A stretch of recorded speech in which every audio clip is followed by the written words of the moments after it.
Seja muito bem-vindo a mais um vídeo do Bible Tour, agora dando continuidade à literatura da segunda carta aos Coríntios, a partir do capítulo 10, é isso que nós vamos ver. Paulo defendendo o seu ministério. Eu quero que você acompanhe comigo o capítulo 10, verso 1. Eu, Paulo, pela mansidão e bondade de Cristo, peço a vocês, eu, que sou humilde quando estou diante de vocês, mas severo quando ausente, peço a vocês que, quando eu estiver presente, não me obriguem a agir severamente, como penso que ousarei fazer, para com alguns que acham que vivemos segundo os padrões humanos. Pois, embora vivemos como homens, não lutamos segundo os padrões humanos. Verso 10 agora. Pois alguns dizem: as cartas dele são duras e fortes, mas ele pessoalmente não impressiona e o seu discurso é desprezível. Saibam tais pessoas que aquilo que somos em cartas, quando estamos ausentes, seremos em atos quando estivermos presentes. Paulo exortando uma comunidade, questionando aí a autoridade do Paulo, questionando a forma como ele escreve, a forma como ele age. Paulo enfrentando aí um grande desafio com a comunidade de Corinto. Aqui nós entendemos que tem um desconforto instalado, Paulo precisando ser um pouco mais firme. Por que que isso está acontecendo? Talvez o capítulo 11 explique. Os falsos apóstolos estão chegando. Eu quero que você entenda isso. Jesus, pelo calendário romano, quando Jesus nasce, nós dizemos que é o ano zero. Antes de Cristo, Jesus não tinha nascido. Depois de Cristo, Jesus nasceu, zero começa a contagem. Jesus vive 30 anos e começa o seu ministério. Então, no ano 30, aproximadamente, começa o ministério terreno de Jesus. No ano 33 ou 34, Jesus morre. Jesus, quando morre, diz que vai voltar. Essa carta que nós estamos lendo, a segunda carta aos Coríntios, ela foi escrita aproximadamente ali no ano de 58. Se Jesus morreu em 33, já tinha um bom tempo que Jesus tinha prometido voltar e não voltou. Nesse período que o povo achou que a volta de Jesus seria rápida, falsos mestres, falsos profetas, falsos cristos começam a surgir. Paulo, então, agora vai ter que enfrentar isso aí. Nós vamos ver que em muitas cartas a gente vai ver essa questão. Então, Paulo, agora, capítulo 11, ele vai dizer assim no verso 2: pois a dedicação que tenho por vocês provém de Deus. Eu os prometi a um único marido, Cristo, querendo apresentá-los a ele como uma virgem pura. Paulo agora está dizendo, gente, eu prometi único marido. Por que isso aqui? A igreja é considerada noiva de Cristo. Então, um dia nós vamos casar com Jesus. Quando Jesus volta, ele volta para buscar a sua noiva. Apocalipse diz que a gente vai morar no céu e vai ter a boda, a festa do casamento. Então, deixamos de ser noiva para ser, Jesus passa a ser o marido da igreja. Alguns autores, inclusive, pegam esse texto aqui e cruzam com o texto quando Jesus está falando com a mulher no poço, a samaritana. Que ele diz para a mulher assim, ó, já teve 5 maridos e o sexto agora não é seu. Então tem gente que pega essa palavra marido daqui, cruzando com o marido lá, dizendo que aquela mulher, na verdade, já teve 5 deuses e está tendo um sexto que não é dela.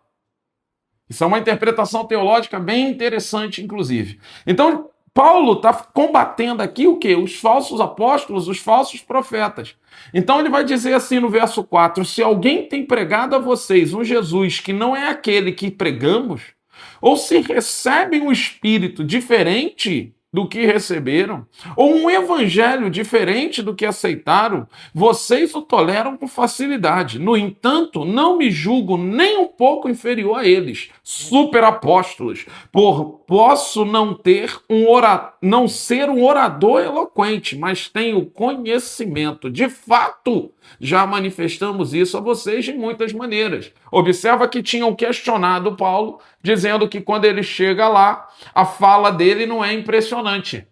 Paulo está dizendo, eu posso não ser um orador eloquente, mas cuidado para não acreditar num falso evangelho, num falso Cristo pela habilidade de quem está falando. Isso é muito importante. Talvez eu gosto das cartas, porque me parece que essas cartas estão sendo escritas hoje. influenciadores que têm uma fala eloquente, uma programação neurolinguística extraordinária, uma oratória fenomenal, mas que estão pregando o evangelho errado. Pessoas que estão dizendo que se você não é próspero é porque você não é cristão. Pessoas que estão dizendo, nós vimos isso de um influencer recentemente na internet, pessoas que estão dizendo que a Bíblia promete o que nunca prometeu. É essa a grande questão que a gente tem que olhar aqui, o que está acontecendo hoje. Eu peguei um vídeo recentemente de um cara dizendo que Deus construiu o mundo em 7 dias, mas ainda não o terminou. A Bíblia primeiro diz que a criação foi em 6 e no 7º ele descansou. 7 para a Bíblia significa completude. Então está completo. Essa pessoa no vídeo diz só vai estar completo quando a gente eliminar o mal da terra. Ele está confundindo criacionismo com redenção. Uma coisa é Deus criar, outra coisa é Deus eliminar o Satanás. São duas coisas diferentes.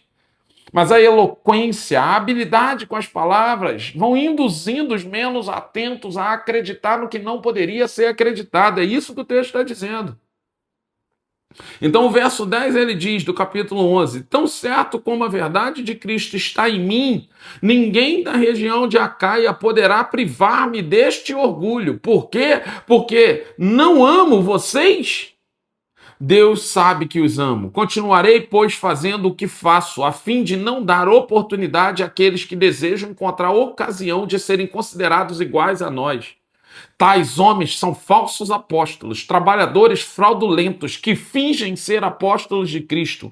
Isso não é de admirar, pois o próprio Satanás se disfarça de anjo de luz. Portanto, não é surpresa que os seus servos finjam ser servos de justiça. O fim deles será o que as suas ações merecem. E aí Paulo vai dizer que se orgulha dos sofrimentos, de tudo que ele está vivendo. Ele vai dizer, eu sei de tudo isso, a minha vergonha, admito que fomos fracos demais para isso. Olha só, as pessoas estão questionando a autoridade apostólica. Por quê? Porque ele está com um apóstolo considerado fraco, um apóstolo que está vivendo uma vida privada, limitada, olha só, restrita. E Paulo está dizendo, vocês estão olhando para resultados e estão esquecendo de olhar para o que essas pessoas carregam. Então, os resultados dessas pessoas estão mascarando o que precisava ser visto. Observa que Paulo já disse, nós não somos como Moisés para colocar um véu, para fingir carregar algo que não carrega. É isso que Paulo está fazendo na carta. Quando a gente lê, eu gosto, a leitura da carta, na minha opinião, ela tem que ser lida inteira numa leitura só. Por quê? Porque você vê, você percebe essa construção, esse crescimento.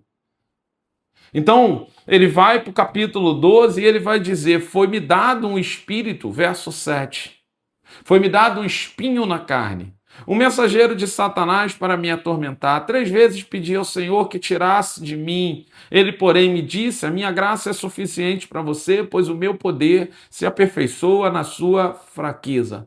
Paulo está dizendo, eu tentei tirar esse espinho da minha carne. Eu tentei viver de uma forma diferente. Eu tentei ter um estilo de vida. Eu tentei, mas quando eu falei com Deus, Deus falou, a minha graça te basta. Então ele vai para o verso 14 e diz, agora eu estou pronto para visitá-los pela 3ª vez. Não serei peso para vocês, pois o que desejo não são os bens, mas a vocês mesmos. Verso 19, vocês pensam que durante todo esse tempo estamos nos defendendo diante de vocês? Falamos diante de Deus em Cristo, e tudo o que fazemos, amados, é para edificação de vocês. Paulo está terminando essa carta deixando claro o seguinte, eu não falei do meu sofrimento para que vocês sentissem pena de mim. Eu não defendi o meu apostolado porque a gente precisava se defender diante de vocês.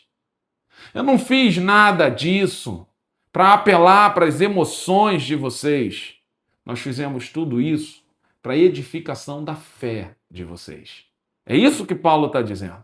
Ele entra então no capítulo 13 para as advertências finais. Esta será a minha terceira visita. Qualquer acusação precisa ser confirmada pelo depoimento de 2 ou 3 pessoas. Qualquer acusação, olha só, o que vocês estão falando, inventando, acusando, isso precisa ser confirmado. Cuidado com um pouquinho, toma um pouquinho mais de cuidado com isso. Já os adverti quando estive com vocês pela segunda vez. Agora, estando ausente, escrevo aos que no passado pecaram e aos demais. Quando voltar, não os pouparei, visto que vocês estão exigindo uma prova de que Cristo fala por meu intermédio. Visto que vocês estão questionando o que eu carrego. Visto que vocês estão questionando a unção que eu tenho. Olha só, é isso que ele está dizendo aqui.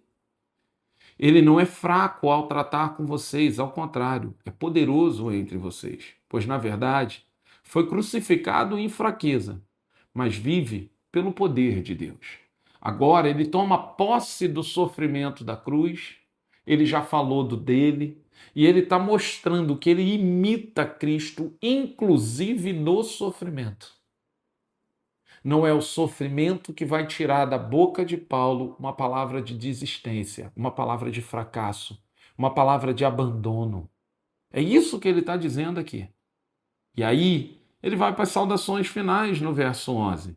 Finalmente, irmãos, alegrem-se, procurem aperfeiçoar-se, encorajem-se mutuamente, tenha um só pensamento e vivam em paz. E o Deus de amor e paz estará em vocês. Eu gosto dessa saudação final porque me parece, quando ele fala assim, ó, tenha um só pensamento, me parece que ele ainda está tratando algo da primeira carta, que era a divisão. Então ele está, ó, esforcem em aperfeiçoar. Vamos melhorar.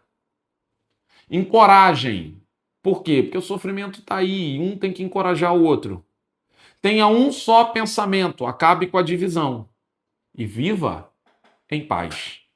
O Deus de amor e paz, se vocês fizerem isso, estará com vocês. E aí ele fecha com a bênção apostólica que nós normalmente fazemos no final dos nossos cultos. A graça do nosso Senhor Jesus Cristo, o amor de Deus e a comunhão do Espírito Santo seja com todos vocês. A mensagem apostólica, a bênção apostólica que nós damos no final do culto é a bênção apostólica que Paulo está fazendo aqui na segunda carta aos Coríntios, capítulo 13, verso 14. Bom, aqui está um resumo dessas cartas. Nos próximos vídeos nós entraremos na carta de Gálatas e assim sucessivamente. Eu te convido a ficar atento e entender, eu repito isso vídeo após vídeo. O vídeo, por melhor que ele possa ter sido construído, por melhor que tenha sido o resumo, ele não pode substituir a sua leitura. O ideal é que ele ajude a perceber, a entender a leitura, mas não a substitua. Que você possa encontrar em Cristo a coragem, a força, a disciplina para fazer a leitura no tempo certo e construir a sua fé sob bases sólidas. Os falsos profetas que Paulo luta aqui, os falsos apóstolos, os superapóstolos que ele fala aqui, infelizmente, não morreram. Pensem nisso, que Deus te abençoe, graça e paz.